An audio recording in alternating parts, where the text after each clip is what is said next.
Bab 51. Pertahanan diri. Mobil kembali melaju dengan kencang, menerobos padatnya kendaraan di malam hari yang terbilang masih sangat ramai. Akira duduk sendiri pada baris depan di belakang kemudi dengan sangat serius. Saking seriusnya wanita cantik itu sudah tidak lagi memperhatikan yang lain selain jalan di depannya. Sementara wanita yang tidak kalah cantiknya, duduk pada jok penumpang belakang bersama laki-laki yang sejak meninggalkan pondok kasih terus mengoceh tanpa henti. Sudah saya katakan, kalau saya sudah tidak mau lagi berurusan dengan Miss. Bukankah Miss sudah tidak butuh bantuan saya sudah benar-benar kapok Miss. Terserah Miss mau penjarakan saya atau bagaimana. Tapi saya sudah tidak mau lagi terjebak dengan permainan Miss. Biarpun saya hanya karyawan di perusahaan Miss, tapi Miss tidak bisa seenaknya memperlakukan saya seperti ini. Kalau Miss butuh bantuan saya, harusnya Miss memohon dengan baik-baik, bukan dengan membawa saya seperti plaak. Tangan mulus Aretha dengan ringannya terayun menepuk mulut Kai yang tak mau diam. Shut up, bentak wanita itu disertai pelototan mata. Seketika mata Kai berkaca-kaca dengan napas memburu. Kai mengusap bibirnya yang kebas dan balas menatap Aretha dengan marah yang tertahan. Sungguh, Kai benar-benar ingin membunuhnya detik ini juga seandainya ia bukan seorang wanita. Miss kelewatan, teriaknya dengan emosi yang meletup-letup. Tadi Miss main sosor tiba-tiba, sekarang main pukul. Miss pikir bibirku ini apaan? Ring tinju, protesnya tak terima dengan tarikan napas yang tertahan-tahan. Seperti sedang menangis dalam hati tapi tidak mau menampakkannya. Berusaha keras tidak terlihat lemah di hadapan seorang wanita. Makanya diam saja. Telingaku sakit mendengar ocehanmu, balas Aretha tak kalah kerasnya. Kai mendengus kesal, menarik napas yang sangat panjang dan membuangnya dengan kasar lalu menjauh merapat ke pintu di sampingnya. Membuang muka ke jendela dan memunggungi Aretha. Memilih diam mengamati jalan dari balik kaca jendela sambil memikirkan nasib sialnya bertemu dengan wanita itu. Akira hanya geleng-geleng kepala melihat keduanya yang tak akur dari cermin depan. Mobil terus melaju melawan kemacetan di beberapa ruas jalan. Tak ada lagi suara keduanya yang terdengar melengking-lengking dan saling tak mau kalah. Suasana mendadak menjadi senyap hingga keheningan membentang di dalam mobil tersebut. Sampai akhirnya Kai merasakan sesuatu yang terjatuh dan menumpu di punggungnya. Pelan kepalanya menoleh dan terkejut melihat kepala Aretha sudah bersandar manis di punggungnya. Kai menegakkan punggung dan mendorong kepala Aretha menjauh dengan kasar. Membuat wanita itu terhuyung dan membentur kaca jendela di sampingnya dengan keras. Buru-buru Kai berbalik kembali seolah tidak terjadi apa-apa. Syukurin, batin Kai menggumam kesal. Au, pekik Aretha kesakitan dengan kesadaran yang menipis. Membuat Akira menoleh ke belakang. Kamu kenapa? Akira memandang bingung. Aretha hanya menggeleng dan kembali menyandarkan punggung. Rasa pening di kepala yang mulai menyerang membuat kesadarannya perlahan-lahan berlabuh. Selang kemudian, tubuhnya kembali terjatuh ke samping. Bersandar di punggung Kai yang hanya berbalut kaos oblong rumahan. Cek, Kai berdecap kesal dan kembali mendorong kepala kecil itu menjauh menggunakan ujung telunjuknya. Kali ini tidak terlalu menggunakan tenaga hingga wanita itu hanya kembali ke posisi semula. Akan tetapi, belum semenit, kepala itu lagi-lagi jatuh bersandar di punggungnya. Ish, tidak sadar, tidak tidur, sama-sama merepotkan, gerutunya. Bersungut-sungut kesal mendorong kepala itu menjauh sekali lagi. Namun, lagi dan lagi, seakan punggungnya itu memiliki daya tarik yang kuat, seperti kutub utara magnet yang dengan mudahnya menarik kutub selatan hingga menempel rapat dengan sempurna. Begitupun dengan kepala Aretha yang kembali tertarik menempel padanya. Lagi, Kai mendorongnya kasar, tapi kepala itu tetap kembali dan malah bersandar nyaman di pundak Kai. Ish, geramnya antara kesal dan gemas ingin mencekiknya. Kai menyunggingkan seringai licik, diam-diam mengamati Akira yang menyetir sambil bersiap menjentikkan kedua jari ingin menyentil keras kening mulus yang saat ini bertengger manis di pundaknya dan terpampang jelas di hadapannya. Tapi dalam jarak kurang dari beberapa sentimeter, jarinya terhenti tiba-tiba dan urung dilakukannya. Di bawah remang cahaya lampu jalan yang menyelusup masuk menembus kaca jendela, wajah Aretha terlihat begitu cantik dengan semua tatanan wajah yang sangat sempurna. Bayangan cahaya yang mengenai sisi wajahnya membuatnya yang sedang terlelap pulas terlihat begitu mempesona. Mata Kai terpaku memandanginya lekat, mengamati struktur yang melengkapi wajah itu. Mengamati kedua alis yang tertata rapi, bulu mata lentik yang berbaris dengan cantik. Hidung kecil yang seperti sebuah perosotan tajam, serta kedua bibir tipis yang merah merekah. Tanpa sadar, tangan Kai bergerak mengusap lembut pipinya, jempolnya bergerak ke depan mengusap permukaan bibir ranum yang seakan menghipnotis matanya untuk tidak berpaling sedikitpun. Menatap bibir yang sudah beberapa kali menempel di bibirnya. Bibir yang beberapa saat yang lalu baru saja menyerangnya. Mendadak jantung Kai bergemuruh tak menentu. Rasa yang sulit terjabarkan mendadak memenuhi aliran darahnya seakan memaksa dirinya untuk segera menyambut bibir itu. Merasakan kelembutan dan kehangatannya. Akan tetapi, Kai tidak melakukan apa yang otak dan tubuhnya inginkan. Laki-laki itu dengan cepat menarik tangannya menjauh. Menyembunyikan tangannya ke samping tubuh dengan mengepal sangat kuat. Astagfirullah, lirihnya beristighfar akan pikiran kotor yang baru saja merasuki pikirannya. Membuang muka ke samping dan memejamkan mata kuat-kuat untuk meredam rasa yang tiba-tiba membuat sekujur tubuhnya panas dingin. Belum rasa itu menghilang dari pikiran Kai, pergerakan Aretha kembali membuatnya geram setengah mati. Aretha merengsek semakin merapat ke tubuhnya. Melingkarkan tangan memeluk perutnya dan menyusupkan kepala semakin naik hingga sampai di perpotongan leher dan pundaknya. Embusan napas yang terasa hangat menerpa kulit lehernya yang sangat sensitif dan sukses membuat seluruh tubuhnya meremang. Menarik napas panjang, Kai bersiap mendorong kepala itu, tapi Akira tiba-tiba menoleh melihatnya. Biarkan saja seperti itu. Miss kalau lagi mabuk selalu ingin memeluk seseorang, dia tidak akan berhenti sampai mendapat orang yang bisa dipeluk. Tuturnya lalu berbalik kembali ke depan, jadi, Miss benar-benar mabuk. Dari pantulan cermin di depan Kai melihat Akira mengangguk. Astaga, pantas saja. Kai menghela napas dan memandangi Aretha. Menelisik keadaan serta penampilan wanita itu. Kembali menghela napas lalu geleng-geleng kepala. Apa dia sering seperti ini? Akira terdiam beberapa saat, lalu kembali mengangguk. Tapi, tidak terlalu sering. Hanya kadang-kadang kalau moodnya sedang kacau. Apa tak ada yang melarang atau menasihatinya? Menurut Pak Kaindra, Akira malah bertanya balik.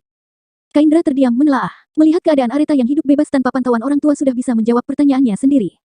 Sebenarnya, Miss itu gadis yang ceria dan baik hati. Hanya saja karena selama hidupnya terlalu dimanja, sampai-sampai ia tumbuh menjadi sedikit pembangkang. Terlebih saat bibi Charlotte jatuh sakit dan didiagnosis kanker sampai akhirnya meninggal dunia. Miss yang selama ini sangat dekat dengan ibunya jadi sangat terpukul. Sikapnya berubah 180 derajat. Saat itu Miss baru berusia 18 tahun. Masih sangat muda tapi sudah dituntut untuk jadi mandiri karena berusaha mempertahankan perusahaan yang merupakan impian ibunya.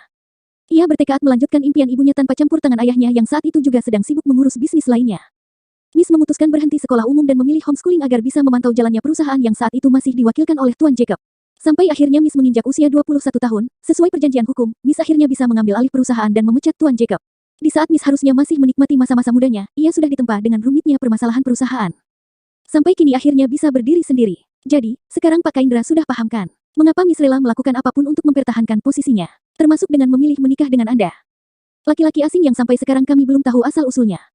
Kai menelan ludah susah payah dan pelan mengangguk pada Akira yang memandanginya lewat pantulan cermin. Tiba-tiba rasa iba datang membanjiri hatinya. Kalau begitu, saya akan membantunya sebisa mungkin, ucapnya dengan tulus lalu menurunkan pandangan melihat Areta yang tertidur pulas sambil memeluknya. Aku akan membantumu, tidak hanya dengan perusahaan. Tapi juga dengan kehidupan kacaumu saat ini. Mungkin karena ini semesta sengaja mempertemukan kita, karena berharap ada seseorang yang bisa menjadi sandaran serta membimbingmu menjadi lebih baik. Begitu kamu menjadi istriku, aku tak akan membiarkanmu menjalani kehidupan yang seperti ini. Jadi percayalah, dan perlakukan aku dengan baik. Kai melengkungkan senyum dan menunduk ingin mengecup kening yang hampir saja disentilnya dengan keras. Bersamaan itu, Areta menarik sedikit kepalanya menjadi lebih mendongak hingga niat ingin mengecup kening wanita itu malah berubah menjadi mengecup bibirnya. Astagfirullah, Kai yang terkejut memekik lantang dan spontan mendorong Areta dengan kasar. Areta terlempar jauh dan kembali terbentur dengan keras ke kaca jendela. Apa yang terjadi? Akira yang terkejut mendengar suara benturan keras lekas menoleh memandangi Kai dan Areta bergantian. Oh, tidak apa-apa. Kai menggeleng dan menyengir. Cepat-cepat menarik Areta yang seperti tak terganggu dengan benturan di kepalanya untuk kembali bersandar. Akira geleng-geleng kepala dan kembali menghadap ke depan. Cek, dasar iblis betina, maki Kai kesal dalam hati. Walau begitu ia masih memperlakukan Areta dengan lembut. Pelan-pelan meletakkan kepala wanita itu di pangkuannya agar tak lagi menyentuh lehernya yang sensitif. Niatnya memang seperti itu, tapi keadaan yang terjadi malah membuat Kai gemetaran salah tingkah saat Areta bergerak semakin merapat, merengsek masuk menempel ke perutnya dan melingkarkan tangan memeluk. Kaos oblong yang sangat tipis membalut tubuh membuat Kai bisa merasakan jelas lekuk hidung serta bibir Areta. Bahkan embusan napas hangatnya seakan menggelitik perutnya yang jauh lebih sensitif dibandingkan lehernya. Astagfirullah. Cobaan apa lagi ini? Ya Allah, Kai menelan ludah susah payah dan hanya bisa mengepalkan kedua tangan kuat-kuat di samping tubuh menahan diri. Berusaha keras agar sesuatu tidak bangkit dan mendongkrak kepala wanita itu, sepanjang jalan hingga sampai di apartemen, Kai mematung dengan mulut yang terus beristighfar tanpa henti. Bab 52. Terjebak rencana baru. Setelah membaringkan Areta pada ranjang di kamarnya, kini Kai sudah duduk canggung pada sofa mewah berbahan bludur lembut yang berada di salah satu ruangan di apartemen Areta. Sangat kontras dengan penampilan sederhananya yang hanya menggunakan kaos oblong tipis rumahan berwarna hitam serta celana pendek selutut berwarna abu gelap. Bahkan kedua kakinya yang sejak meninggalkan pondok kasih tidak mengenakan alas kaki apapun kini sudah saling menimpa di atas karpet, duduk berhadapan bersama Akira di antara sebuah meja kaca modern dengan besi penopang berbahan kuningan bermodel abstrak. Di atas meja itu sudah berserakan majalah-majalah bisnis, yang baru saja Akira ambil dari sebuah rak buku besar yang berada di sudut dekat pintu kamar Areta. Akira meraih majalah bisnis tersebut dan membuka semua halaman yang memuat profil ayah Areta lalu memperlihatkannya pada Kai. Namanya James Chow, usia 58 tahun. Lahir di kota Shanghai, Tiongkok. Tapi berkewarganegaraan Indonesia, berdarah campuran Indonesia-Tionghoa. Seorang pebisnis properti di Shanghai yang juga memiliki gedung penthouse mewah yang tersebar di beberapa negara Asia. Di kalangan pebisnis Indonesia, beliau dikenal dengan nama Anggara Setiawan. Nama yang diberikan padanya setelah memeluk agama Islam, terang Akira menjelaskan. Wow hebat, Kai memuji dengan takjub, tidak menyangka jika Areta berasal dari keluarga konglomerat. Seketika merasa dirinya sangat kecil dan tidak sepadan. Menunduk meraih salah satu majalah dan mengamati serius foto profil yang terpampang pada halaman majalah tersebut. Beliau masih terlihat sangat muda dan tampan di usianya, lirihnya memuji. Juga kuat, Akira menambahkan dengan lantang. Kai langsung mengangkat pandangan melihat Akira. Kuat, Akira mengangguk. Ya, selain pebisnis, beliau juga seorang master wushu. Wushu, kedua alis Kai saling menaut tak mengerti. Seni bela diri dari Tiongkok. Kai menelan ludah dengan mata melebar. Seperti kungfu, begitu. Akira kembali mengangguk seperti yang di film-film Cina itu. Lagi, Akira mengangguk dan memandangi Kai yang tampak terkejut. Kamu tahu aktor Donnie Yen? Tanyanya. Kai menggeleng pelan. Saya hanya tahu Jet Li dan Jackie Chan, jawabnya polos. Pernah nonton film series Ip Man? Iya, pernah, ucapnya disertai anggukan kepala. Pemeran utama yang main film serial Ip Man, tahu. Oh, ya, tahu-tahu. Kalau itu saya tahu. Nah, sosok ayah Areta seperti itu. Bahkan karakter mereka hampir sama, terang Akira menggambarkan sosok ayah Areta. Di Shanghai, Paman memiliki sasana tempat anak-anak remaja latihan wushu. Beberapa anak didik sasana itu sudah ada yang pernah menaklukkan kejuaraan dunia. Wow, hebat. Sekali lagi Kai memuji takjub dengan sosok orang tua yang fotonya kini dipandangi dengan serius. Namun, sepersekian detik berikutnya Kai mengangkat pandangan kembali melihat Akira. Tunggu dulu. Apa maksud ibu menjelaskan ini pada saya? Tiba-tiba Kai merasakan firasat yang buruk, Akira melipat bibir ke dalam seraya memandangi Kai beberapa saat lamanya. Karena kemungkinan beliau akan mengetes stamina dan kekuatan calon menantunya. Seperti beliau mengetes atar saat melamar Miss, Kai spontan menelan ludah dan memajukan tubuh ke depan. Terus, bagaimana keadaan orang itu setelah dites? Matanya memicing menunggu jawaban. Stamina Tuan Atar sangat baik, tenaganya kuat, kekuatan mereka seimbang, sehingga pergulatan cukup panjang. Tapi tetap paman yang menang dan Tuan Atar sempat dirawat semalam di rumah sakit, mata Kai langsung membulat. Jakunnya bergerak menelan ludah susah payah beberapa kali sebelum akhirnya bangkit berdiri dengan tiba-tiba. Atar saja yang terlihat gagah perkasa bisa berakhir di rumah sakit. Bagaimana dengan dirinya yang bahkan tak pernah olahraga sedikit pun? Tidak, bisa mati konyol dirinya. Kai menggeleng-geleng dengan melangkah mundur menjauh dari sofa. Saya mundur saja kalau begitu. Terima kasih tawarannya untuk menikahi Miss. Tapi, sumpah, saya masih ingin hidup lama. Pak Kaindra, tunggu sebentar, duduk dulu. Tidak, Bu, saya mundur saja. Anaknya saja sudah bikin saya babak belur, bagaimana dengan bapaknya? Tidak, terima kasih, diberi uang banyak pun saya tak mau. Akira berdecap kesal lalu bangkit berdiri. Melangkah menarik Kai dan mendorongnya duduk kembali ke sofa. Pak Kaindra sudah tidak bisa lagi mundur. Beliau sudah melihat wajah Pak Kaindra dan tidak akan berhenti sampai bisa bertatap langsung. Mata ketemu mata. Tapi, Bu, tenang saja, beliau tidak akan membunuh Pak Kaindra, memang tidak, tapi saya bisa-bisa patah tulang, Bu. Kai meringis dengan bergidik ngeri. Tidak sampai seperti itu juga, paling hanya memar dan lecet sedikit. Apa? Teriak Kai ketakutan. Ia menggeleng dan kembali ingin berdiri. Ingin pergi detik itu juga. Tidak, saya tidak mau. Saya masih cukup waras, Bu. Saya tidak mau semakin terjebak dalam permainan kalian berdua. Cek, Pak Kaindra ini laki-laki bukan sih? Akira yang kesal mendorong kasar Kai yang masih berusaha kabur untuk duduk kembali. Jantan sedikit jadi laki-laki, hardiknya lalu kembali duduk di tempat semula, Kai terpaksa duduk kembali dengan misuh-misuh tak jelas. Diamlah, dan baca ini. Hafal baik-baik. Akira menyodorkan sebuah buku album bersampul merah muda. Apalagi ini, dengan ragu Kai menerima buku tersebut. Data diri Miss serta informasi apa yang dia suka dan tidak sukai. Sebagai calon suami yang mencintainya Pak Kaindra harus mengetahui segala sesuatu tentang Miss. Tapi kan, saya tidak mencintai Miss. Kenal saja belum sampai sebulan. Mata Kai mengerjap-ngerjap bingung. Cek, Akira menatap Kai dengan geram. Kan di hadapan ayah Areta kamu harus mengaku jika mencintai Miss dengan segenap hati. Pak Kaindra yang lambat loading, seru Akira gemas. Oh, begitu. Kai manggut-manggut dan membuka buku di tangannya. Membacanya dengan serius. Setelah itu, hafalkan ini juga. Kembali Akira menyodorkan lembaran kertas yang penuh tulisan. Apalagi ini, Kai meletakkan buku bersampul merah muda di pangkuan dan meraih lembaran kertas yang baru Akira sodorkan. Membacanya sekilas dan mengangkat pandangan melihat Akira dengan ekspresi meminta penjelasan. Apa maksudnya ini? Itu data dirimu. Gunakan data itu dalam perkenalan dengan ayah Miss. Tapi saya kan hanya karyawan biasa, bukan seorang pebisnis franchise. Apalagi anak orang berada seperti yang tertera di sini. Cek, apa Pak Kaindra pikir ayah Miss akan menerima begitu saja anaknya menikah dengan seorang pemuda yang tidak memiliki usaha apapun dan tidak jelas asal-usulnya? Tapi ini namanya menipu orang tua. Saya tahu. Saya juga tidak berpikir bisa melakukan hal ini dan merasa berat hati. Tapi kita dalam keadaan terdesak, bagaimana jika beliau meminta bertemu orang tua saya? Mencari tahu asal-usul bisnis yang ada di data ini. Tenang saja, data ini berasal dari salah satu orang yang berutang budi pada Miss. Dia bersedia meminjamkan data diri dan keluarganya padamu. Kita bisa bilang jika Pak Kaindra anak angkat mereka. Jadi tak usah pikirkan hal itu. Pak Kaindra hanya harus menghafal semua data di kertas itu. Berakting dengan baik dan sesempurna mungkin tanpa menimbulkan kecurigaan. Gila, ini tidak benar. Saya tak bisa melakukan hal ini. Lalu, maunya Pak Kaindra seperti apa? Apa Pak Kaindra punya jalan lainnya? Mengapa tidak meminta bantuan pada ayah Miss saja untuk mengurus masalah perusahaan? Pasti tidak sulit baginya. Lalu, bagaimana mengenai skandal foto kalian? Jika pernikahan kalian batal, Tuan Jacob akan maju kembali dan berusaha menjatuhkan Miss menggunakan rekaman CCTV. Jika ayah Miss sampai melihatnya, Miss bisa dipaksa kembali ke Shanghai dan menjalani kehidupan keras seperti seorang biksu di Sasana. Akibatnya impian Miss untuk meneruskan Pels akan terkubur. Mendengar penuturan Akira, kedua bahu Kai langsung merosot turun dengan lemah. Tapi, pernikahan macam apa yang dilandasi dengan kebohongan pada orang tua? Akira membuang napas kasar. Menegakkan punggung dan mencondongkan tubuhnya ke depan memandangi Kai dengan serius. Ini hanya untuk sementara. Sementara bagaimana? Apa Pak Kaindra pikir pernikahan dengan Miss itu pernikahan sungguhan? Kening Kai mengerut. Bukannya memang sungguhan. Saya sudah sepakat dengan Miss masalah pernikahan ini. Pernikahannya memang sungguhan, tapi hubungan di dalamnya kan bukan sungguhan. Antara Miss dan Pak Kaindra tidak terjalin hubungan apa-apa. Pak Kaindra mengerti itu kan? Kai mendesah pelan dan membuang napas dengan kasar. Saya mengerti maksud, Bu Akira. Tapi saya tak mengerti dengan jalan pikiran kalian berdua. Bisa-bisanya membuat rencana tidak masuk akal seperti ini. Terserah bagaimana tanggapan Pak Kaindra. Sudah tidak ada jalan lain lagi selain dengan kalian berdua menikah. Bagaimana ke depannya itu tergantung bagaimana Pak Kaindra bisa bertahan menghadapi Miss, tapi tetap saja, apa yang akan kita lakukan ini tidak benar. Bagaimana kalau beliau curiga dan mencari tahu? Paman tidak akan berbuat seperti itu. Beliau itu tipikal orang yang memegang perkataan seseorang. Apa yang dia dengar dari mulut orang yang bersangkutan akan dipercayainya. Kenapa Bu Akira begitu yakin? Memangnya beliau tidak terganggu dengan status saya yang hanya anak angkat? Karena saya sudah mengenal beliau sejak lama. Kai kembali mengerutkan kening memandangi Akira lekat-lekat. Akira menghela napas panjang lalu menyandarkan punggung ke sandaran sofa. Karena saya sendiri adalah anak angkat beliau. Kedua alis Kai terangkat maksimal menunjukkan keterkejutan. Baiklah, saya akan menceritakan asal-usul saya pada Pak Kaindra. Cukup cerita ini hanya saya, Pak Kaindra dan Miss yang tahu. Kai mengangguk tanpa mengalihkan perhatian sedikit pun dari Akira. Wanita itu kembali menghela napas lalu kembali berucap. Saya lahir di Jepang, berasal dari kota Kamagasaki yang terletak di Osaka Selatan. Saya dan orang tua tinggal di kawasan kumuh bernama Nishinariku. Ayah saya seorang pengangguran, hanya ibu yang bekerja serabutan untuk membiayai kehidupan sehari-hari. Karena tidak tahan dengan sikap kasar ayah yang suka main pukul, mabuk-mabukan dan berjudi, ibu kabur dengan membawa saya yang masih berumur 6 tahun saat itu. Tapi dalam pelarian, ibu saya jatuh sakit dan akhirnya meninggal dunia. Oleh warga setempat, saya akhirnya dibawa ke sebuah panti asuhan. Di tempat itulah saya bertemu ayah Miss yang menjadi donatur panti asuhan tersebut. Kebetulan, salah satu proyek pembangunan beliau berada tidak jauh dari panti asuhan tempat saya tinggal. Miss yang saat itu masih berusia 5 tahun sering ikut berkunjung dan mengganggu saya yang tidak mau berbaur dengan anak lainnya. Setiap kali datang, Miss selalu membawa macam-macam barang untuk menarik perhatian saya. Sampai akhirnya kami perlahan-lahan akrab. Akira menjeda dengan menarik napas panjang. Kai menyimak dengan serius.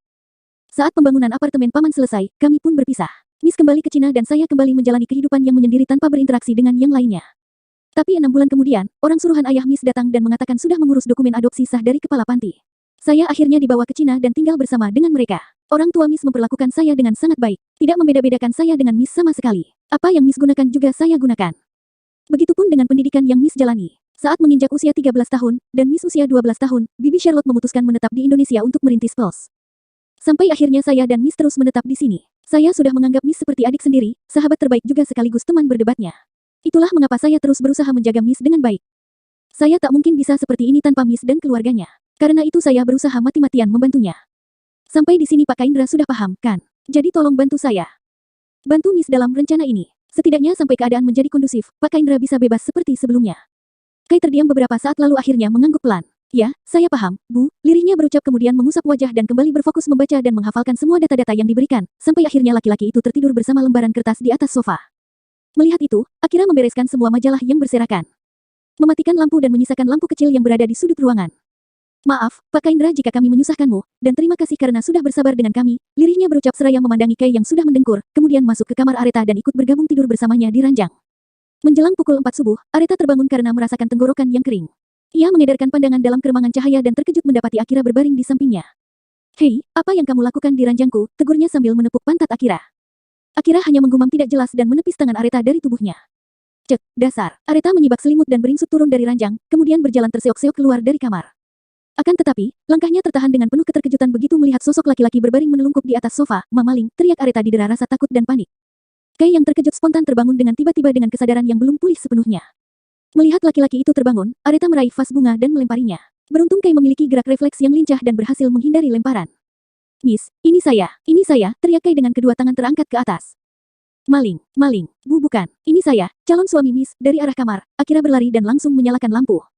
Kakakmu, Areta memandangi Kai dengan heran. Apa yang kamu lakukan di rumahku? Loh, bukannya Miss yang membawa paksa saya. Aku, Areta yang kebingungan beralih memandangi Akira dan mendapatkan anggukan kepala darinya. Areta kemudian menarik semua kesadaran serta ingatannya terakhir kali dan langsung membekap mulut saat mengingat ia sudah mencium Kai dengan sangat mesra di depan 3 karyawannya. Oh my god. Apa yang sudah kulakukan? Memekik histeris, Areta langsung berlari masuk ke kamarnya dengan wajah merah merona. Bab 53. Bertemu calon mertua. Pukul 8 pagi, Kai dan Areta sudah berada di kediaman utama keluarga James Chow, atau lebih dikenal dengan nama Anggara Setiawan.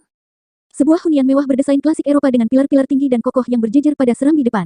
Terdapat kolam ikan berukuran besar dengan patung pancuran Dewi Yunani pada halaman depan. Kai sampai merasa sungkan untuk memasuki bangunan yang lebih terlihat seperti istana baginya. Belum lagi perabot yang memenuhi bagian dalam rumah yang Kai pastikan didatangkan dari luar negeri.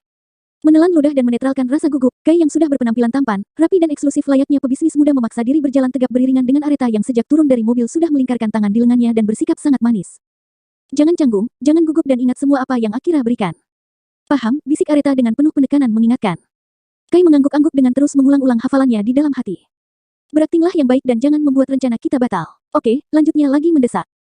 Lagi-lagi Kai mengangguk paham seraya menarik napas panjang berulang kali dan patuh mengikut kemana langkah wanita cantik itu membawanya. Dedi mana? Bi, tanya Areta pada salah satu asisten rumah tangga yang berdiri menyambut kedatangan mereka.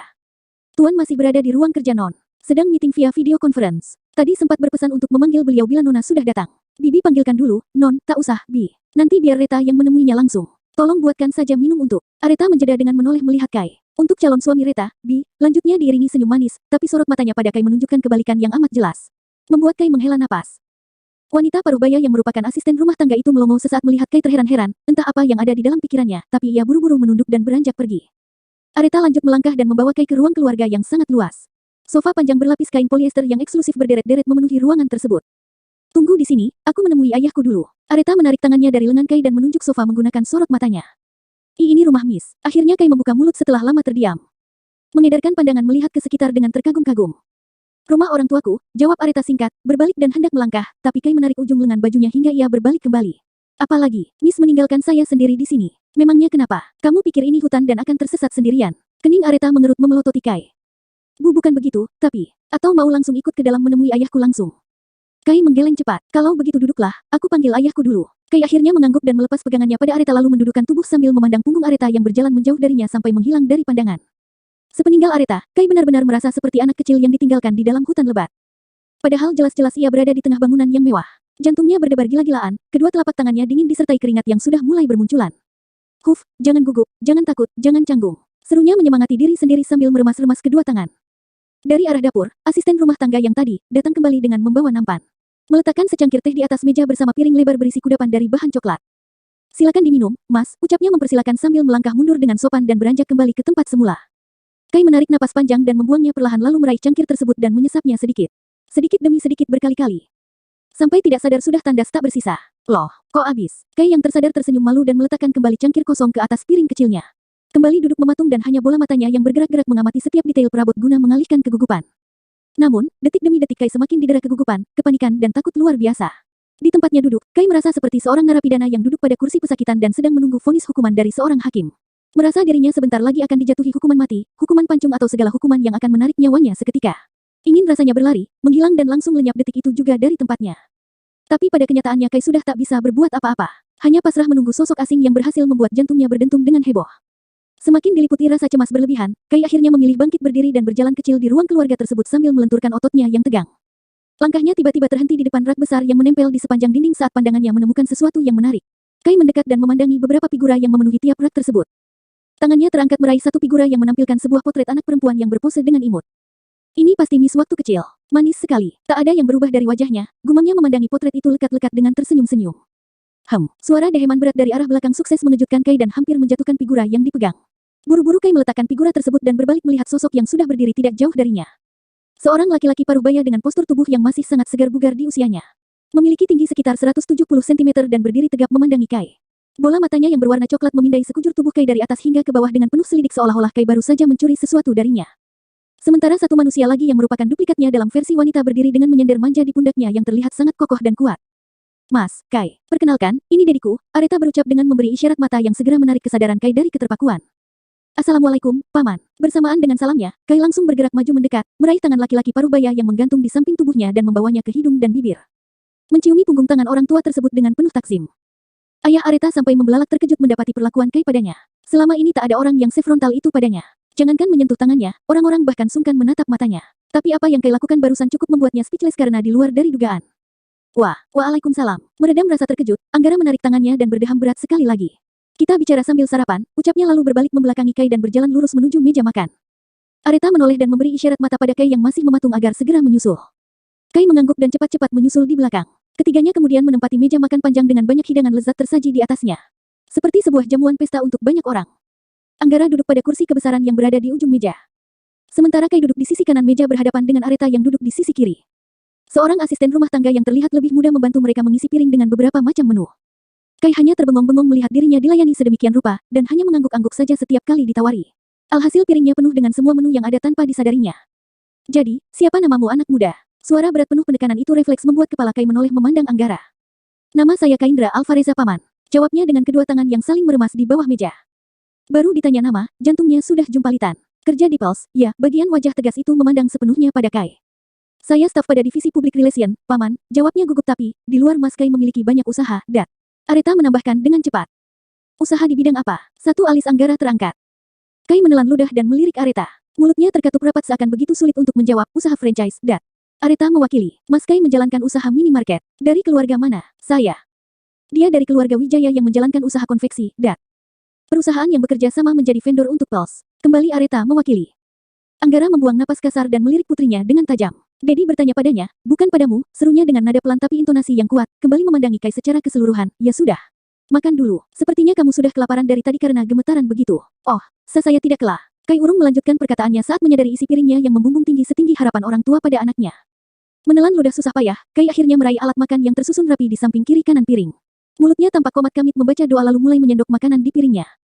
Mata Kai berbinar ceria begitu merasakan satu suap makanan yang seperti meleleh di lidahnya. Tanpa sadar bergerak terus menyendok dan memakannya dengan sangat lahap. Melihat itu, Anggara menghentikan makannya dan beralih memandangi calon menantunya dengan serius.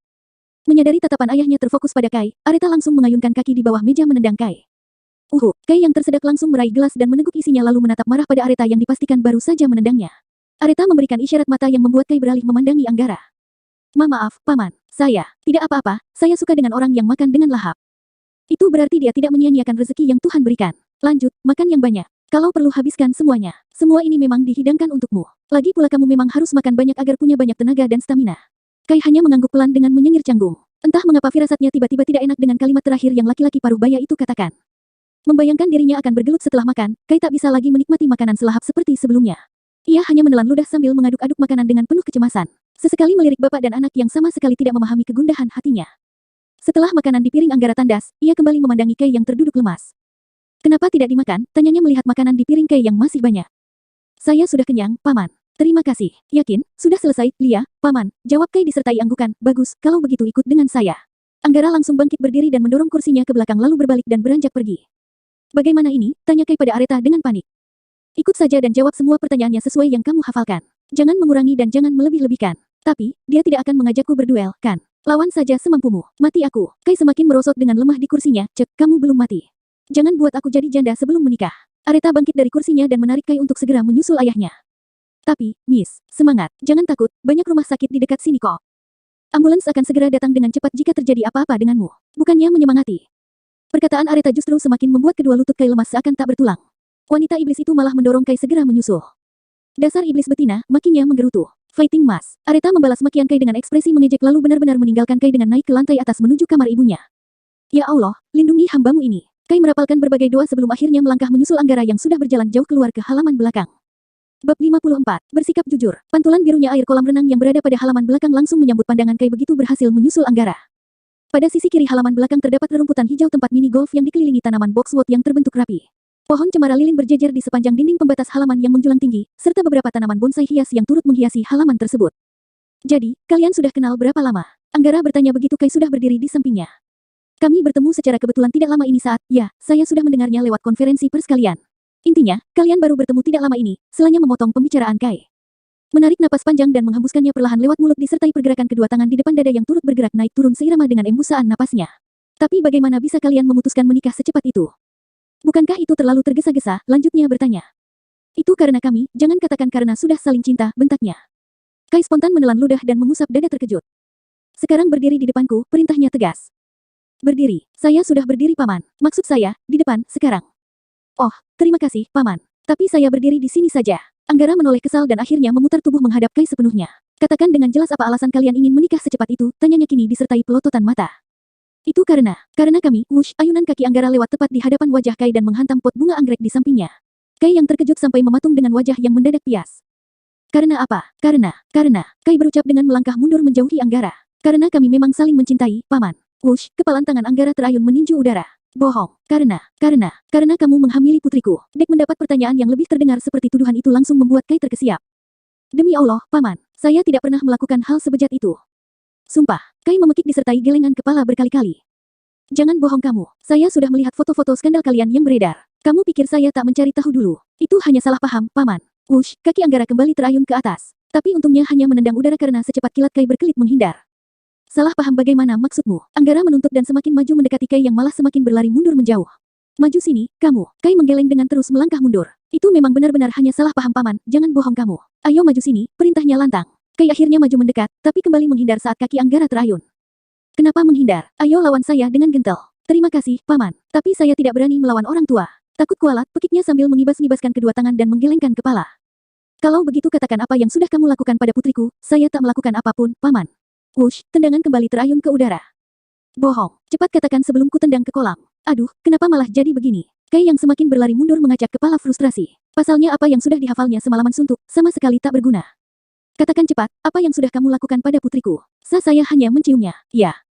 Hanya menciumnya, Paman, jawabnya jujur, apalagi, hanya itu, Paman. Bohong. Tidak mungkin dia tiba-tiba mau menikah dengan orang yang baru dikenalnya. Saya sangat mengenal anakku sendiri. Bahkan dengan tunangannya saja, dia lama, baru menerima lamaran itu. Tapi saya benar-benar tidak menghamilinya, Paman. Saya hanya menciumnya dan pegang-pegang sedikit. Sumpah, Paman. Apa? Anggara menggeram marah dan semakin maju mendekati Kai. Katakan, apa lagi yang kamu lakukan? Sudah tidak ada lagi, Paman, sumpah. Demi Allah, saya tidak mungkin berani bersumpah atas nama Allah jika saya berbohong. Paman juga Muslim kan? Pasti tahu arti sumpah saya. Seorang Muslim tidak akan mempermainkan agama terlebih Tuhannya. Anggara langsung terdiam. Menghela napas, merapatkan tangan dan kaki lalu berdiri tegak memandangi Kai. Baiklah, saya percaya kata-katamu. Kalau kamu berbohong cukup Tuhan yang membalasmu, tegasnya lalu berbalik menuju teras belakang dan mendudukkan tubuh di atas sofa santai di sana. Aduh, bagaimana ini? Kai menggaruk kepala kebingungan. Berat rasanya berbohong setelah calon mertuanya itu menaruh kepercayaan padanya. Menghela napas berat, Kai menyusul segera dan ikut duduk bergabung bersama. Jadi, kapan saya bertemu dengan keluargamu? Dek, wajah Kai kembali pias. Kedua tangannya terkepal di atas paha. Selama beberapa saat terdiam dengan perang batin. Menimbang-nimbang pilihan terbaik yang akan diambilnya. Ia ingin menjalin hubungan baik dengan orang tua itu tanpa ada kesalahpahaman di belakang nanti. Bagaimana? Pertanyaan Anggara membuat Kai menarik napas panjang dan memusatkan perhatian seluruhnya pada laki-laki paruh baya tersebut. Menelan ludah susah payah, Kai akhirnya berucap tegas. Sebelumnya saya ingin meminta maaf jika apa yang saya katakan setelah ini membuat Paman kecewa atau marah. Tapi saya merasa harus mengatakan kebenarannya pada Anda. Tolong dengarkan semua penjelasan saya sampai akhir dan setelah itu Paman bisa memutuskannya. Anggara mengerutkan kening tak mengerti. Merasa penasaran akan apa yang Kai maksud. Walau begitu, ia mengangguk dan mengizinkan Kai berbicara. Kai akhirnya menceritakan secara jujur pertemuan pertama kali dengan Areta. Bagaimana ia menolongnya dan kembali bertemu di kantor. Juga menceritakan semua rencana konyol Areta dan Akira mengenai pernikahan sementara yang dimaksud. Mendengar semua itu, Anggara menjadi murka, raut wajahnya menjadi gelap dan suram. Saya mohon, jangan marah pada mereka berdua. Mereka hanya berusaha untuk menyelamatkan perusahaan. Tapi ini sudah keterlaluan. Jelas ini keterlaluan, tapi mereka seperti itu karena terdesak. Saya mohon dengan sangat untuk tidak menyalahkan mereka. Anggara membuang napas kasar. Menyandarkan punggung ke sandaran sofa sambil menyilangkan kedua tangan di depan dada memandangi Kai dengan lekat. Kenapa kamu memilih untuk jujur dan menceritakannya? Itu karena selama ini saya selalu dididik untuk bersikap jujur dalam keadaan apapun. Saya juga merasa sangat bersalah jika harus berbohong pada Anda. Ini masalah besar. Saya tak mungkin menjalani pernikahan yang dilandasi dengan kebohongan.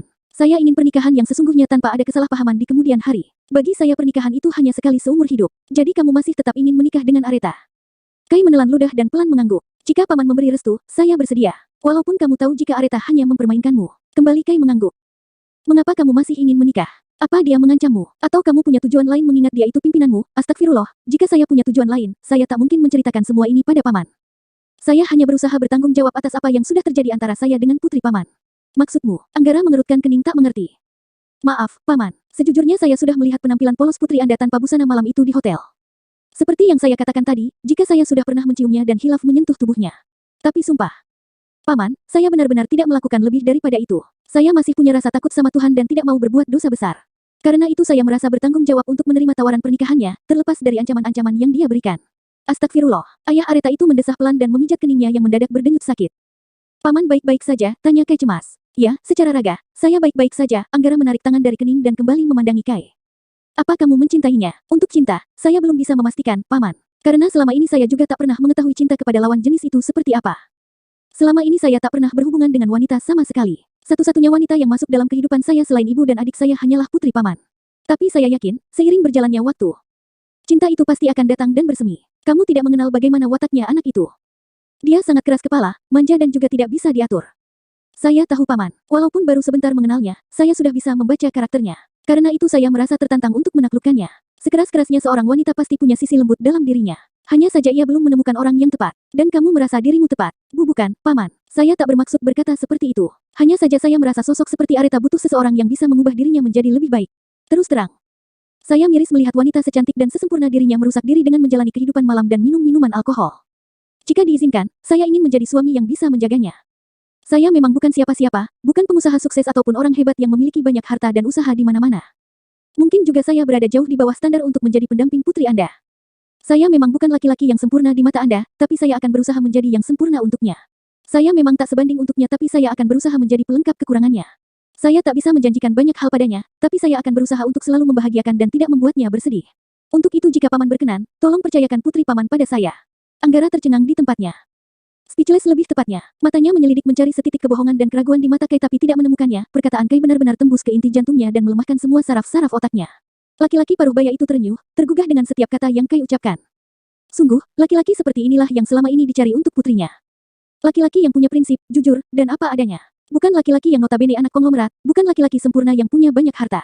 Dia sudah punya banyak harta yang sampai 7 turunan takkan habis walaupun menantunya tidak bekerja sama sekali. Baiklah, kalau begitu ceritakan asal-usulmu, bab 55. Bagai buah si malakama. Baiklah kalau begitu. Kepala Anggara mengangguk-angguk dengan kedua sudut bibir tertarik membentuk lengkungan senyum hangat setelah mendengar kesimpulan cerita Kai dan asal-usulnya. Baik, maksudnya, baik bagaimana, Paman? Ya, seperti yang kamu minta barusan. Saya setuju.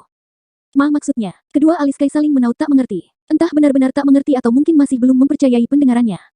Barusan kamu minta apa pada saya? Minta anak Paman. Kai berucap terbata-bata. Nah, itu, saya setuju. Mata Kai sontak melebar sempurna. Serius Paman, Paman tidak bercanda, kan? Kamu mau saya bercanda? Nada suara Anggara naik 1 oktav karena kesal. Oh, tidak, Paman. Jangan, makanya jangan banyak bertanya lagi, tapi Paman benar-benar tidak keberatan punya menantu seperti saya. Saya tidak punya bisnis apa-apa. Pakaian yang saya pakai dari atas sampai bawah, dari luar sampai dalam ini saja, putri Paman yang membelikannya. Saya benar-benar bukan berasal dari konglomerat seperti Anda. Ibarat kata, saya datang hanya dengan membawa tubuh saya saja. Lalu, ya, saya merasa tidak pantas saja. Baru beberapa detik yang lalu kamu bicara tegas penuh percaya diri. Sekarang tiba-tiba insecure. Sebenarnya maumu apa? Ya, mau jadi menantu Paman, cicit Kai malu-malu sambil mengusap tengkuk. Kalau mau jadi menantu saya, cukup menjadi dirimu sendiri saja. Bertanggung jawab, jujur dan apa adanya seperti ini, itu sudah cukup bagi saya. Kalau masalah bisnis itu gampang. Nanti kamu tinggal pilih mau meneruskan bisnis saya yang mana. Kedua alis Kai terangkat maksimal penuh rasa terkejut. Yang benar. Paman, kamu ini dari tadi meragukan saya terus. Oh, bukan begitu Paman. Saya hanya takut kegeeran. Senyum salah tingkah Kai mengembang hingga memperlihatkan giginya yang berbaris rapi. Tapi terima kasih banyak tawarannya. Saya hanya butuh restu dari Paman. Kalau masalah pekerjaan. Saya ingin berdiri dengan kaki saya sendiri. Saya ingin sukses dengan keringat saya sendiri walau harus bersusah payah dari bawah. Diberikan kepercayaan seperti ini saja saya sudah sangat senang luar biasa. Tanpa Anggara sangka, Kai sudah menghamburkan diri bersujud di depannya. Mengambil kedua tangannya dan mengecup punggung tangannya itu berkali-kali. Terima kasih, Paman. Terima kasih. Semoga Paman panjang umur dan sehat selalu. Mengaminkan dalam hati, Anggara lalu menghela napas dan geleng-geleng kepala. Sudah tak tahu harus berkata-kata apa lagi kepada calon menantu yang lain daripada yang lain. Unik, lucu tapi memiliki pesona dan daya tarik yang kuat. Saya tak tahu, apa putri saya yang beruntung bertemu denganmu, atau kamu yang sial bertemu dengan putri saya, seluruhnya. Kai mendongak dan memandangi Anggara. Kami sama-sama orang sial yang beruntung karena saling bertemu, balasnya, tersenyum penuh kelegaan. Anggara ikut mengulas senyum, mengangkat tangan kanan dan menepuk pundak calon menantunya. Tapi sepertinya perjuanganmu masih panjang untuk menjinakkannya. Tak apa, Paman. Saya sudah mempersiapkan diri saat dia sudah menjebak saya dalam permainannya. Kalau begitu kamu harus menjebak balik dalam permainannya sendiri. Jangan mau kalah sama wanita. Kalau perlu lawan dia, tapi, dia kan putri Paman. Mata Kai mengerjap-ngerjap memandangi Anggara kebingungan, tapi dia kan seorang wanita. Sebagai laki-laki jangan mau ditundukkan begitu saja. Anggara mencoba memanasi, ingin melihat bagaimana reaksi Kai menyikapinya. Akan tetapi perkataan Kai selanjutnya membuat hatinya semakin terpikat. Terpincut dan terpesona. Tak apa, Paman. Untuk melawan putri Paman bukan dengan membalasnya, tapi justru mengikuti semua permainannya sampai dia lelah sendiri dengan permainan itu. Bila saya memang ditakdirkan menjadi pendamping hidup putri Paman, saya rela menundukkan diri padanya. Bukan karena takut, atau tidak berdaya. Tapi semata-mata hanya ingin menjadikannya ratu di kehidupan saya. Good, kamu lulus 100%. Kata pujian itu terlontar bersamaan dengan kedua tangan Anggara yang menarik kedua pundak Kai. Memeluk Kai yang masih duduk bersimpuh di hadapannya. Namun, bersamaan itu pula, terdengar hentakan hak sepatu yang mengetuk permukaan lantai mendekat. Dia datang. Kamu bersiap. Bersiap untuk apa? Belum selesai Kai bertanya, Anggara sudah menarik kerah ke mejanya dan melemparnya ke rerumputan. Kai meringis kesakitan dengan ekspresi kebingungan. Ada apa? Kamu bisa berenang. Kai yang masih terheran-heran spontan menggeleng. Bagus kena, kembali Kai tak sempat bertanya karena Anggara sudah menarik dan melemparnya. Biur tubuh tinggi Kai seketika sudah tercebur masuk ke tengah kolam. Dedi, apa yang Dedi lakukan? Teriak Aretha seraya berlari menghampiri dengan panik, memberinya pelajaran, seru Anggara dengan menepuk kedua tangan dan menyeringai memandangi Kai yang sudah kelimpungan di dalam air. Tolong, kepala Kai timbul tenggelam lalu muncul lagi. Saya tak bisa, turun lagi, naik lagi. Tolong, berenang ke pinggir, teriak Aretha. Saya tak mem. Bisa bere, memelele ppp. Berenang, teriak Kai susah payah. Biarkan dia berusaha sendiri, tapi, dia bisa mati. Dia akan berusaha. Aretha memandangi Kai dengan khawatir. Raut wajah cantiknya benar-benar menunjukkan rasa cemas luar biasa. Melihat Kai sudah tidak muncul ke permukaan, Aretha langsung melepaskan stilettonya, dan biur wanita itu melompat ke tengah kolam dan menyelam ke bawah. Menarik tubuh Kai yang tak berdaya di dalam air dan membawanya ke permukaan. Bersusah payah menaikkan tubuh berat laki-laki itu ke tepian kolam. Sementara Anggara dengan tegapnya masih bergeming di posisinya seakan tak terjadi apa-apa. Memandangi keduanya dengan datar tanpa ekspresi. Kaindra, ayo bangun, teriak wanita itu dengan napas tersengal-sengal sambil memompa perut Kai. Bangun ku bilang, teriaknya masih terus menekan-nekan perut Kai. Tak melihat ada pergerakan, Aretha langsung membungkuk di samping tubuh Kai. Tangannya bergerak menutup lubang hidung laki-laki itu. Menarik napas dalam, dan meletakkan mulutnya hingga menutupi seluruh mulut Kai kemudian meniupkan napasnya. Areta mengulanginya beberapa kali hingga terlihat dada Kai yang mulai naik. Seketika air langsung tersembur keluar dari mulutnya. Kai terbatuk-batuk sambil mengusap wajahnya. Mengangkat pandangan memandangi Areta yang duduk di sampingnya dengan basah kuyup dan napas tersengal-sengal lalu kemudian beralih memandangi Anggara yang berdiri tidak jauh darinya. Laki-laki paruh baya itu hanya mengedipkan satu mata pada Kai dengan penuh arti lalu berbalik dan meninggalkan mereka berdua saja. Kamu baik-baik saja. Areta memandangi Kai masih dengan raut wajah cemas. Kai mengangguk dan mengangkat tubuhnya untuk duduk. Wanita di dekatnya itu tak tinggal diam, menarik tangannya dan membantunya berdiri. Memapah Kai masuk ke dalam rumah. Bi, ambilkan handuk, teriaknya keras hingga menggema di dalam bangunan megah tersebut. Kamu duduk dulu di sini. Areta mendudukkan Kai di sofa tanpa peduli sofa itu akan basah atau tidak. Bi, mana handuknya? Teriaknya lagi melengking. Iya, non. Ini, seorang wanita muda berlari membawa lipatan kain tebal berwarna putih. Areta mengambil handuk tersebut dan langsung menyelimuti keseluruhan tubuh Kai. Buatkan teh hangat, perintahnya lagi. Tanpa menjawab, asisten rumah tangga tersebut langsung berlari ke dapur dan kembali dengan membawa nampan berisi secangkir teh yang masih mengepul. Areta mengangkat cangkir putih tersebut dan membawanya mendekat pada Kai. Minum ini, ucapnya sambil mendekatkan permukaan cangkir ke bibir Kai yang masih bergetar.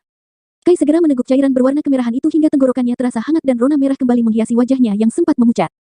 Bagaimana perasaanmu? Sudah enak. Kai mendongak, memandangi wajah kecil Areta yang panik selama beberapa detik. Bukannya menjawab. Laki-laki itu malah mengulas senyumnya. Hei, aku tanya, bagaimana perasaanmu? Teriak wanita itu geram. Kai mengangguk masih dengan lengkungan senyum yang tak surut. Sebaiknya kamu berganti pakaian cepat. Aku tak mau mengurus orang sakit. Areta menoleh pada asisten rumah tangga yang masih berdiri memegang nampan. Bi, antar dia ke kamarku di atas. Perintahnya lalu beranjak pergi entah kemana. Mari, Den. Saya bantu. Bibi itu meletakkan nampan ke atas meja dan hendak membantu Kai berdiri. Tak perlu, Bi. Saya bisa sendiri. Kai bangkit berdiri sambil memegangi handuk dan mengikuti asisten rumah tangga tersebut. Menapaki tangga mewah yang berkelok indah di tengah ruangan, menyusuri koridor dan beberapa ruangan hingga sampai di depan sebuah pintu besar bercat putih dan dipenuhi guratan serta lekukan rumit di permukaan. Asisten rumah tangga itu membuka pintu dan mempersilakan Kai untuk masuk. Sebuah kamar tidur bernuansa putih dengan perabotan klasik yang hampir mirip dengan kamar tidur putri kerajaan abad pertengahan. Terdapat potret Areta yang masih remaja terpampang besar pada dinding yang berhadapan dengan ranjang. Kai melangkah masuk dan mendekat ke potret itu, memandangi wajah cantik yang tersenyum dengan sangat manis. Masya Allah, Kai, cantiknya calon istrimu, pujinya takjub dan menelan ludah beberapa kali. Seakan tak percaya jika perempuan di potret itu akan menjadi jodohnya. Apa yang kamu lakukan? Tegur Areta yang tiba-tiba sudah masuk ke dalam kamar itu sambil membawa lipatan pakaian. Memandangi calon istriku, lirih Kai menjawab. Areta hanya memutar bola mata dan melangkah menghampiri ranjang. Aku tak tahu apa ini cocok denganmu atau tidak, tapi hanya ini pakaian yang ada, ucapnya seraya meletakkan pakaian yang dibawanya ke atas ranjang. Punya ayahmu, bukan, punya tukang kebun, ketusnya yang malah membuat Kai melebarkan senyumnya. Melihat jenis kain dan merek pakaian itu saja Kai sudah tahu jika itu milik ayahnya. Cepat ganti dan kita turun kembali bicara dengan ayahku. Toiletnya yang itu. Kai menunjuk pintu yang berada di sudut ruangan. Areta hanya mengangguk menjawab. Kai segera meraih pakaian di atas ranjang, tapi masih tinggal berdiri memandangi Areta dengan lekat. Kenapa? Tunggu aku yang gantikan, ketusnya disertai pelototan mata. Kai spontan menggeleng dengan menyengir. Jangan dulu, Miss. Belum halal, ucapnya kemudian berlari masuk ke pintu itu sebelum Areta sempat membalas ocehannya. Tidak butuh waktu lama bagi Kai untuk berganti pakaian dan begitu keluar dari toilet, Areta juga sudah berganti pakaian yang entah dilakukannya di mana. Kai lalu turun ke lantai dasar bersama calon istrinya. Langsung berjalan masuk ke ruang kerja seorang Anggara Setiawan, Anggara memandangi Kai yang memakai pakaiannya dengan saksama terlebih dulu sebelum mempersilakan keduanya untuk duduk pada sofa panjang berbahan kulit Oscar berwarna coklat gelap. Sementara ia mendudukkan tubuhnya pada sofa single, menyandarkan punggung dan menyilangkan tangan di depan dada. Jadi, kalian sudah serius akan menikah secepat ini? Tanyanya kembali dengan tegas. Kali ini sorot matanya tertuju penuh kepada putrinya. Sementara Kai memandang keduanya bergantian dengan bingung. Dedi, aku sudah berkali-kali mengatakannya. Apapun keputusan Dedi, aku tetap akan menikah dengannya. Anggara manggut-manggut dan terdiam cukup lama. Menghela napas. Laki-laki paruh baya itu melepaskan persilangan tangan dan mencondongkan tubuh ke depan. Baiklah, Dedi setuju, tapi dengan satu syarat. Apa syaratnya? Berikan Dedi cucu secepatnya. Bukan hanya Areta yang terkejut. Tapi juga Kai yang langsung membeku di tempat. Terlebih saat Anggara kembali mengedipkan satu matanya pada Kai. Kai menelan ludah susah payah dan memandangi bapak dan anak di depannya secara bergantian. Antara induk singa atau anak singanya. Waduh, kenapa aku merasa jadi si malakama, bab 56. Bunga bermekaran di hati. Dat, Areta yang tidak setuju dengan syarat itu langsung bangkit berdiri dengan alis yang saling menaut. Kenapa? Syarat Dedi tidak sulit bukan? Dat, kami kan baru akan menikah. Bukankah terlalu cepat untuk meminta syarat seperti itu? Loh, bukannya bagus. Toh, kalian memang akan menikah bukan? Tapi kami ingin menikmati waktu berdua dulu. Kami masih sangat muda. Masih banyak hal yang harus kami berdua lakukan. Bukan begitu Mas? Areta menoleh dan memberikan pelototan mata tajam pada Kai yang masih duduk anteng di sofa agar ikut bersuara dan membantunya. Iya paman, kami. Glek, Kai menghentikan perkataan dan menelan ludah saat menerima pelototan mata yang lebih tajam dari laki-laki tua di belakang Areta. Aduh, mampus, aku ikuti perintah siapa kalau begini. Tak tahu akan memihak siapa, Kai akhirnya hanya mengangguk sambil membungkam mulutnya rapat-rapat. Justru karena kalian masih muda, masih segar bugar dan punya stamina yang kuat, buatkanlah Dedi cucu yang lucu-lucu.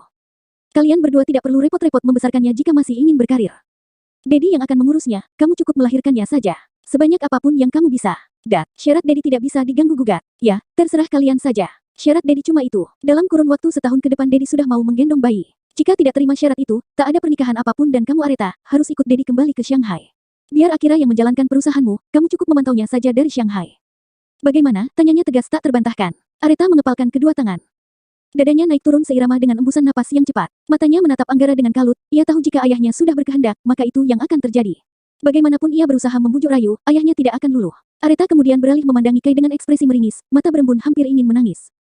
Bagaimana ini? Masa aku harus benar-benar menikah dan mengandung anak? Oh my god, jangankan mengandung anaknya, disentuh olehnya pun aku tak sudi. Ih, najis. Memangnya siapa dirinya? Tapi, perusahaan. Masa aku harus kembali ke Shanghai setelah sekian lama? Tidak, tidak. Tenangkan dirimu, Areta. Jangan putus asa. Jalankan semuanya sesuai rencana. Buat laki-laki itu tidak betah di sisimu dan lebih memilih mundur dengan sendirinya. Ya, buat laki-laki itu hidup seperti di neraka. Areta menarik napas panjang dan membuangnya kasar, lalu akhirnya kembali memandangi Anggara. Oke, aku setuju syarat Daddy. Bukan hal yang sulit, ucapnya lantang tanpa memikirkan akibatnya. Satu alis Anggara terangkat memandangi putrinya. Bola matanya bergerak-gerak menelisik raut wajah cantik Areta dan banyak menemukan kebohongan di sana. Umurnya terlalu tua untuk bisa dibohongi oleh anak ingusan seperti putrinya yang keras kepala itu. Walau begitu, Anggara malah melengkungkan bibirnya tersenyum. Baiklah, kita sudah sepakat. Daddy akan mengurus pernikahan kalian secepatnya. Tak perlu, Dat. Semuanya sudah dipersiapkan. Kalau begitu, bulan madu kalian itu juga sudah dipersiapkan, Dat. Semuanya sudah rampung. Sisa menunggu hari dan kami akan melakukan prosesinya. Baiklah, kalau begitu, Daddy hanya akan memantau saja acara kalian agar berjalan lancar dan sukses. Areta mengangguk menanggapi. Kalau sudah tak ada lagi. Reta pamit permisi, Dat. Reta punya banyak kerjaan hari ini, kasihan Akira yang mengerjakannya sendiri. Areta lalu maju mendekat pada Anggara dan mengecup pipi ayahnya itu kiri kanan. Kalau begitu panggilkan anak itu juga, Daddy juga ingin bicara padanya. Sepertinya dia juga harus segera menikah. Ya, sebaiknya Daddy carikan dia cepat pendamping biar tidak terlalu sibuk menguntit dan mengurusi Reta terus-menerus. Kasihan, Dat. Kira akan kesepian bila Reta sudah menikah nanti. Tenang saja, dia juga anak Daddy. Bila kamu menikah, dia juga harus segera menikah. Areta mengulum senyum licik dan mengangguk. Reta akan menyuruh Kira menemui Daddy, ucapnya lalu memeluk Anggara dengan manis. Kemudian berbalik dan mengayunkan kepala pada Kai. Ayo, Mas, panggilnya. Melangkah ke pintu dan beranjak keluar. Kalau begitu, saya juga pamit permisi, Paman. Kai kemudian berdiri dan mendekat pada Anggara. Mengambil tangan kanan orang tua itu dan menciumnya penuh takzim. Paman sudah membantumu, kedepannya kamu yang harus berjuang sendiri. Paman akan terus mendukungmu, beritahu saja jika membutuhkan bantuan. Tangan Anggara terangkat menepuk pundak Kai. Siap, Paman. Kai mengangguk sopan. Oh, iya, masalah keluargamu. Nanti biar saya yang menghubungi mereka dan menjelaskannya. Saya yang akan membujuk dan melamarmu pada mereka. Kamu tak usah pikirkan hal itu, terima kasih, Paman. Terima kasih sekali lagi. Kembali Kai mencium tangan Anggara berkali-kali. Sudah. Anggara menarik tangannya cepat. Sudah kamu kejar dia cepat, dia tidak akan segan-segan meninggalkanmu. Suasana hatinya pasti sedang kacau saat ini. Iya, Paman. Saya sudah pernah ditinggalkan begitu saja. Kai menyengir, menunduk hormat sekali lagi lalu melangkah mundur dan berbalik, berjalan ke arah pintu. Tapi kembali berbalik dan berjalan mendekati Anggara. Ada apa? Itu, Paman. Apa saya bisa meminta sesuatu? Apa itu? Dengan malu-malu Kai bercicit lirih. Anggara terkekeh dan mengangguk-angguk mengiyakan. Terima kasih, Paman. Kalau begitu saya ambil, ya. Ambil saja, pilih yang mana saja yang kamu mau. Kai tersenyum lebar, membungkuk hormat lalu beranjak keluar dengan hati riang gembira, mengambil barang yang sudah diminta, lalu segera menyusul Areta yang sudah jauh meninggalkannya. Miss, tunggu saya. Saya jangan ditinggal, teriak Kai, berlari menyusul dari pintu depan. Wanita yang dipanggil menulikan telinga dan terus berjalan cepat menuju carport. Membuka pintu mobil, segera masuk di balik kemudi dan menutup pintu dengan membantingnya kasar. Kai menghentikan langkah sejenak di teras depan dan celingukan seperti mencari sesuatu. Pip, suara klakson mobil yang memekakkan telinga terdengar membahana seantero halaman mansion. Membuat Kai berjingkrak terkejut. Allahu Robi, pekiknya mengusap dada. Iya, saya datang. Kai terpaksa kembali berlari menyusul, menapaki jalan berpaving tanpa mengenakan alas kaki dan segera masuk bergabung ke dalam mobil. Mana sepatumu? Ketinggalan di kamar, Miss. Tadi basah, jadi tidak saya pakai. Areta memutar bola mata jengah dan langsung menyalakan mesin mobil. Mobil langsung melesat keluar dengan cepat meninggalkan halaman kediaman tersebut. Sepanjang jalan, Kai terus tersenyum-senyum tanpa henti sambil memandangi jalan di depan. Kenapa senyum-senyum begitu? Tegur Areta yang sudah tidak tahan melihat laki-laki itu menyengir sendiri seperti orang gila. Kai menoleh dan menggeleng. Cuma mau senyum saja, jawabnya masih tersenyum-senyum. Jangan besar kepala kamu, ya. Aku tadi menyetujui syarat itu karena terdesak. Jadi jangan berharap kalau kita benar-benar akan melakukan permintaan itu. Kai mengangguk-angguk. Iya, saya tahu, Miss. Miss pasti tidak akan mau saya hamili. Bagus. Camkan itu baik-baik. Walaupun kita menikah, tidak akan pernah ada sentuhan fisik di antara kita ya. Iya, saya paham, kok Miss. Baguslah. Areta kembali menghadap ke depan dan berusaha fokus menyetir melawan kemacetan. Tapi ia kembali kehilangan fokus melihat Kai masih tersenyum-senyum. Kenapa masih senyum-senyum? Mata Areta melirik Kai dengan kesal. Ah, Tidak apa-apa, hanya mau tersenyum saja. Asteris apa otakmu bergeser waktu jatuh di kolam tadi? Mungkin saja, Miss. Kai mengangguk mengiyakan. Sepertinya taman bunga sedang bermekaran di hati saya sekarang sampai saya tak bisa berhenti untuk terus tersenyum. Areta sampai bergidik geli memandangi Kai. Sepertinya otakmu itu bukan bergeser, tapi ditinggal di dasar kolam tadi. Kai hanya mengangguk-angguk, membuang muka ke jendela dengan semakin tersenyum lebar. Areta yang melihat pantulan wajah laki-laki tersebut dari kaca jendela hanya geleng-geleng kepala dan merinding melihat tingkahnya. Memilih berfokus menyetir hingga mobil merah itu sampai di depan pondok kasih. Turunlah. Sudah sampai, iya. Kai mengedarkan pandangan dan baru tersadar jika sudah berada di depan kosannya, bukannya kita mau ke kantor, Miss. Kamu mau ke kantor dengan penampilan seperti itu. Mata Areta turun memandangi kaki Kai yang saling menimpa dan bergesekan di bawah. Kai mengikuti arah pandang Areta dan menyengir malu. Hari ini tak usah ke kantor. Besok pagi-pagi sekali datang ke apartemenku. Untuk apa lagi, Miss? Kita akan melakukan photoshoot prewedding. Oh, siap, Miss, ucapnya sambil menggerakkan tangan kanan di kening memberi hormat, kemudian membuka pintu mobil dan melompat turun. Begitu Kai menutup pintu, mobil langsung melesat meninggalkannya.